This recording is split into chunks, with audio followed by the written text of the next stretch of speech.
এক সেকেন্ড যদি কেউ অশ্লীল ভিডিওর দৃশ্য দেখে, বিভিন্ন পর্ন সাইট, নাটক, সিনেমা, তাহলে কিয়ামতের দিন গরম লোহা তার দুই চোখের মধ্যে ঢুকিয়ে দেওয়া হবে। নাউযুবিল্লাহ। নবী আলাইহিস সালাম বলেছেন, লোহাকে গরম করে দুই চোখে যখন ঢুকিয়ে দেওয়া হবে, ভেবে দেখো রক্তগুলো পিছন দিক থেকে বেয়ে বেয়ে পড়বে। সে বলবে, বাঁচাও বাঁচাও। আল্লাহ ছাড়া কেউ তাকে বাঁচাতে পারবে না।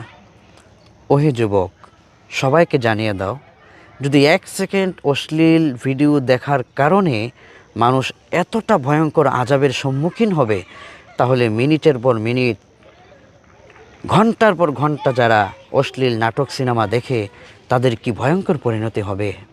সুতরাং জাহান্নামের আযাব থেকে বাঁচতে হলে আজকেই খারাপ ভিডিও দেখা বন্ধ করতে হবে।